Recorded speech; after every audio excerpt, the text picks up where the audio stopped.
a video was posted over at MOTD with a very interesting interview with some of the developers behind Total War Warhammer at CA.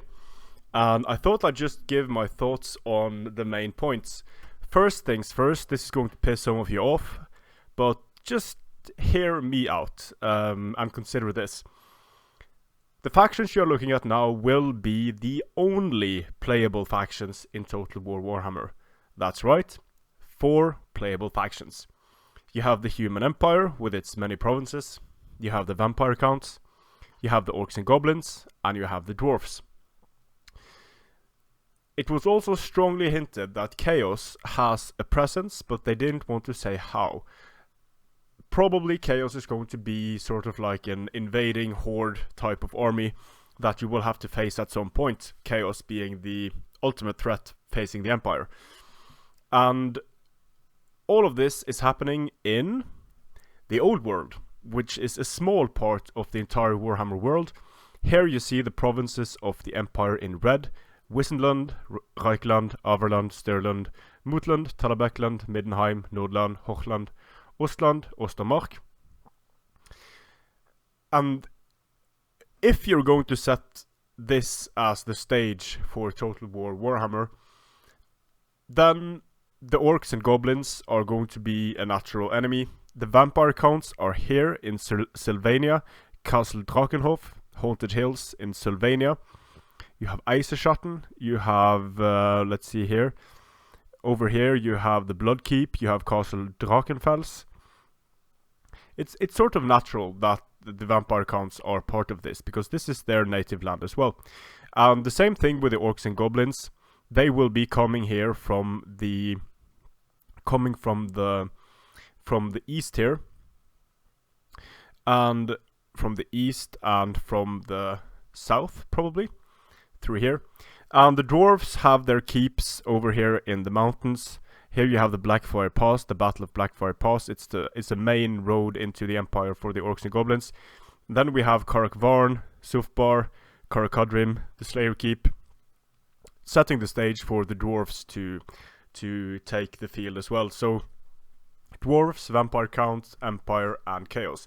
And when I first heard this, I thought, what the hell? These are horrible news, only 4 factions. But after the initial reaction, I thought about it for a while, and it makes sense for the Creative Assembly to focus on few factions to begin with. Total War Warhammer, with magic, siege engines, beasts, flyers, different races, is already going to be a balancing nightmare. And I would much rather have the Creative Assembly focus on getting a few factions just right than I would have them half-assing all of the Warhammer factions, or at least the major ones. And it was also confirmed that, we already knew this, that there are going to be 3 games, and each game is going to expand the world. We're going to get new factions, we're going to get DLCs, we're going to get free LCs. I hope this means that the Creative Assembly is going to take their time to really flesh out the character and the depth of each faction, the flavor of each faction. And judging by the answers to some of the questions, it seems like they are trying hard to do just that. So, in some ways, a bit of bad news. Some of our favorite factions are not going to be playable. However, I think this means we're going to get a more solid experience with the factions that are in the game, potentially more interesting as well. So while 4 factions, certainly less than what we're used to, I think each faction is going to prove to be more interesting than 8 identical Germanic factions like we had in Attila. So this brings us to the next question. Chaos. I already started making videos about the Chaos gods and their demons.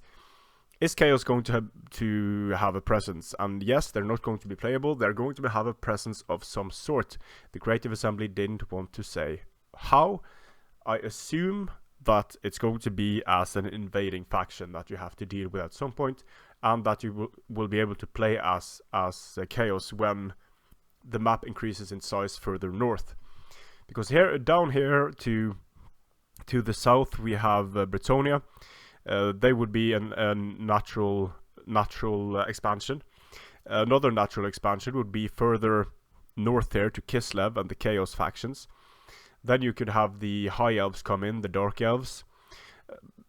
Potentially the Tomb Kings of Khemri, but they are very far away. They're all the way down in Arabia, and the Lizardmen are all the way down in Lustria, so not entirely sure about that. But the Empire also consists of quite the number of provinces, as you can see, and each of these provinces has a standing army with their own distinct units. So we have the potential to have 1, 2, 3, 4, 5, 6, 7, 8, 9, 10, more than 10 different Empire factions. So this is going to be maybe going to be something Empire, but each of the Empire factions have their own distinct flavor, depending on the speciality of that province. So that can potentially make it a bit interesting. This brings us to the next point, the AI. The Creative Assembly has had problems with AI before. How the hell are they going to be able to balance and make the AI use magic and all of these different units? Well, the answer to that, as given to us by CA, was that they are essentially treating units like spiders, wolves, boar boys. They're treating them like cavalry units. So essentially the same type of unit, but with different strengths and weaknesses, and that makes sense, I think. Then we have the next point: heroes, generals, lords. You have both legendary characters like Karl Franz, Grimgor Ironhide. I'm sure we'll have some well-known vampires as well. Manfred von Karstein, maybe. And I'm sure we were going to have some known dwarves. Please give us Gotrek. And maybe the Slayer King.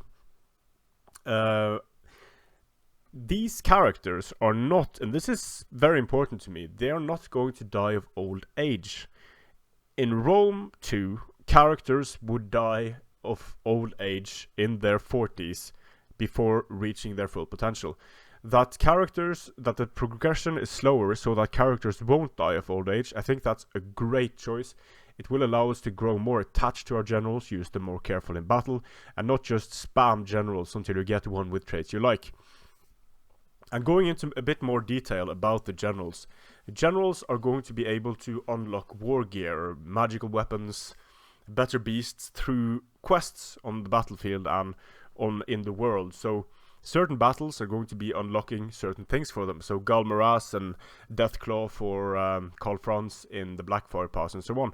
And these don't have an expiration date, which is also very important. It's not going to be like, finish this in 5 turns and you will get this. It's going to be something that you can choose to tackle when you're ready, and I think that's great for the Warhammer, Total War Warhammer. Now, the next,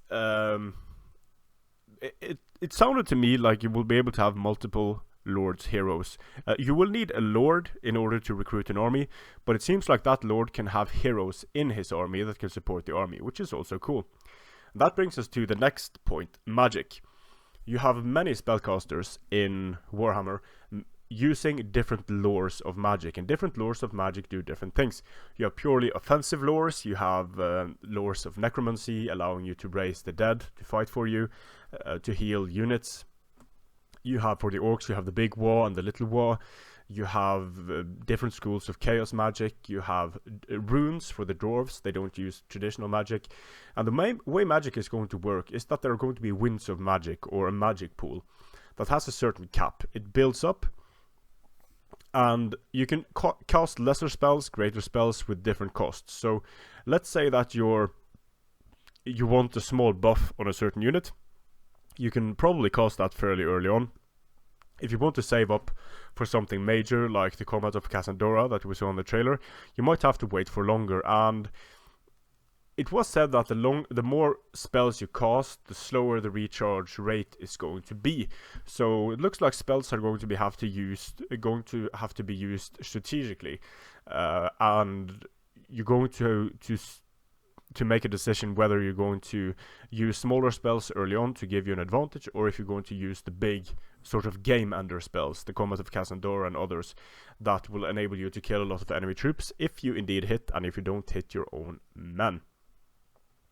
So, brings us to the final point of the discussion, flying units. Flying units will be able to engage each other in the air. They will also be able to engage troops on the ground, but they are going to be vulnerable to shooting, and they're going to be vulnerable to getting swamped by hordes of troops. The same is going to be true for the big monster units. So I'm quite curious to see how this is going to play out, and even how it's going to be animated, because a wyvern and a griffin, or a dragon and a griffin going at each other in mid-air has the potential to be so fucking awesome you don't want to take your eyes off it, and I hope that's something we'll be able to see. Now, some factions will have wizards that could be very interesting to try and swoop down and kill if they're not supported well enough. And the addition of flyers brings a second dimension to the battlefield, where it's not enough to protect say a wizard or war machine with a few units of melee troops.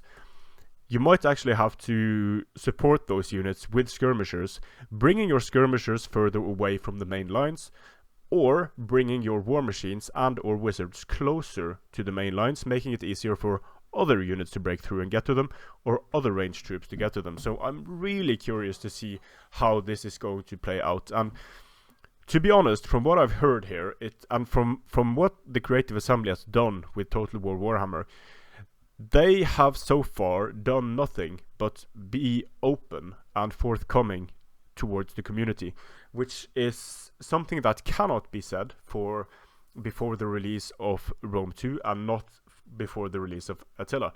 So I'm very happy to see that. I'm very happy to see them answering questions that aren't just wishy-washy, trying to talk themselves out of something. And I have to say, based on what we've seen, based on what we've heard, even though there are only 4 playable factions, my hopes for Total Warhammer, or Total War Warhammer, my hopes are greater than they have been for any other Total War title.